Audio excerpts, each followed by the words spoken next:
Hi, David Odell here with Odell Complete Concrete. This particular job is behind a warehouse in Bullhead City, Arizona. And what we're doing here is we're just going to fill in the concrete from the existing concrete. And behind the tractor here is another piece of concrete. We're going to join the two. And we're going to get as close to that wood fence as we can. There's a few big rocks in the way right here along the building. Got to get those out of there. On those big rocks go down about 2 feet, 2.5 feet. And it's kind of like rip wrap where the water can drain down and naturally go into the ground rather than run off into the street.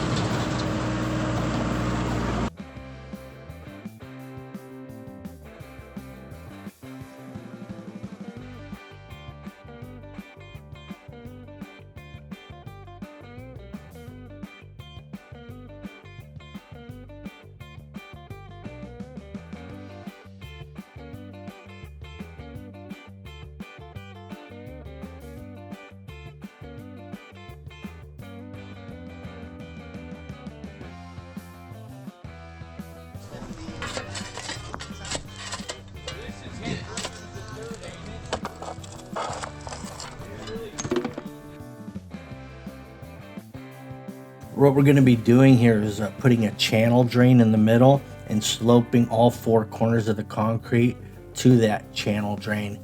Kenny made that. That's the frame for the channel drain. He also made the grate as well. Right now he's setting, he's got some rebar dowels that are welded to it that'll go into the concrete. I think it's 4 feet long by 12 inches wide, so it's just big enough to get a shovel in there, you know, if you have to dig it out. Number 3 rebar on 3-foot or 2-foot centers.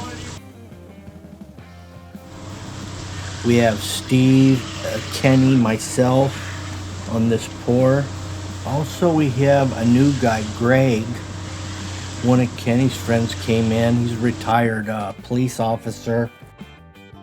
He's down out of Cali somewhere, some city in Cali, but he's out here, you know, he came out of retirement for this one basically. Wanted to get some hands-on action again. So he's gonna be on the hose. He's wearing his Milwaukee overalls. We can leave it there now. There's the Milwaukee red stick, and Steve's using that. He hasn't used one of those before, but when we got this all done, he really liked it. Because it kind of has hand grooves to grab, and then also you can check your level on the way out.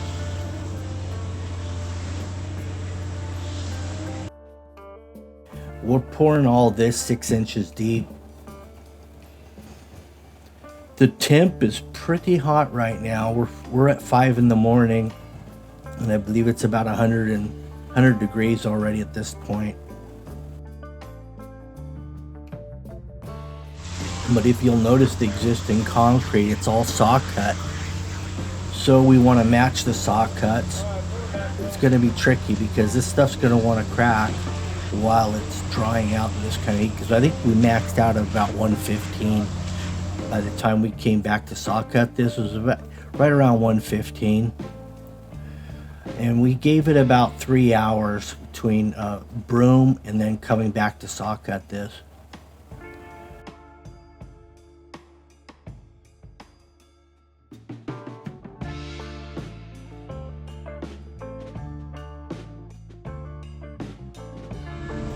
Here's the Cadillac bull float. We have some felt along that picket fence. That's kind of our guideline and what we're pouring up against.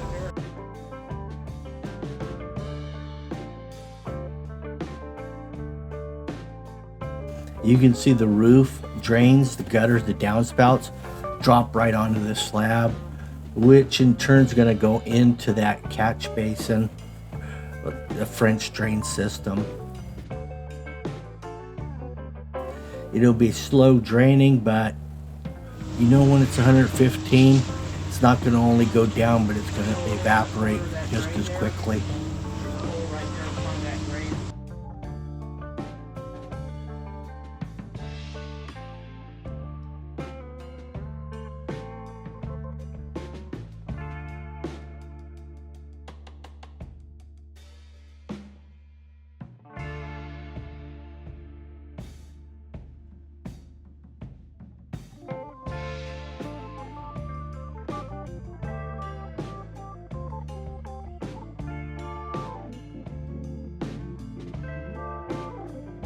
There's a mark. Steve's bringing me a bucket of concrete around from the other side. We had to go all the way around the building to do that. But I just marked the areas that were low. One thing I don't like is joining concrete at different levels. That really bugs me. So that's kind of where I really focus on the edges where we're meeting stuff. So I like that to be perfect.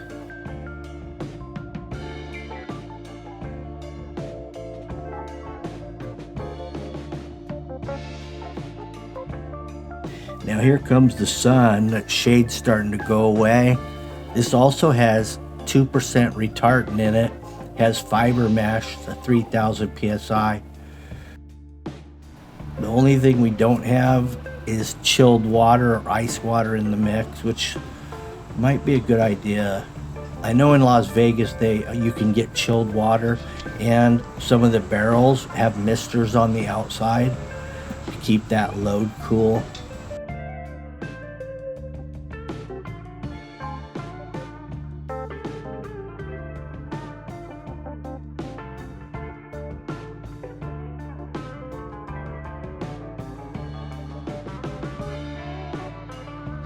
Here we go on the knee boards.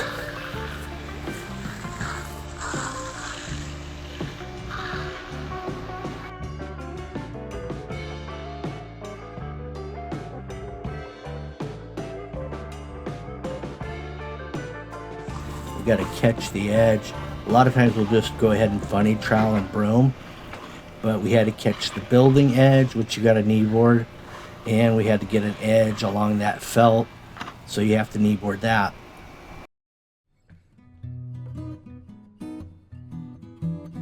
Here comes the broom, the finishing touch.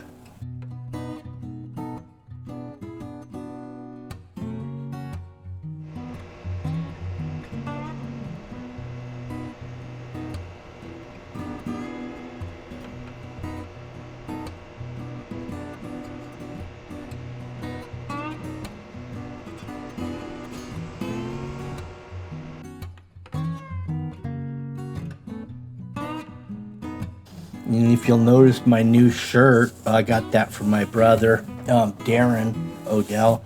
It says, if you don't like concrete, it's your own asphalt. Here's the layout. This is 3 hours later and we're rolling equipment on it. That's the early entry Milwaukee with the battery. We can hook it up to a vacuum. We can run water. But we're just running it raw, no attachments.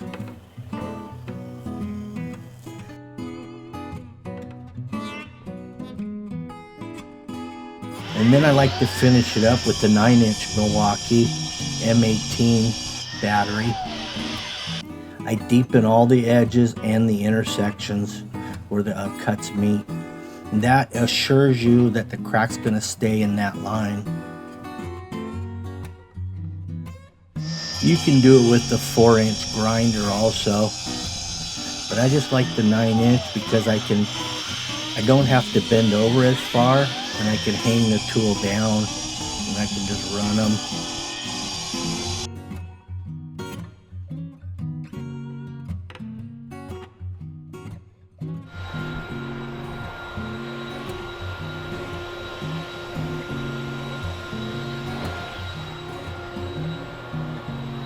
Notice how I dispose of the dust. Very nice system there. It's very dusty and windy here typically, most days. So a little more dust is no one's gonna even bat an eye. All right, there's your finished product. Underneath this grate and frame is riprap that goes 2 feet deep. So that water, there's a little silt on top of the riprap, but that'll wash through it eventually, and it'll just drop out of sight. But turned out good. Got our cuts. We're about 4 hours later on the saw cut. We poured, left for 4 hours, came back and made the cuts. So that's how you do it out here. This is all about hot weather style. Hand joints would have been best, really get them in while it's wet, but we pulled it off. Anyway, thanks for watching. Make sure you like, share, subscribe. I have some real beauties coming up. Have a good day. Odell.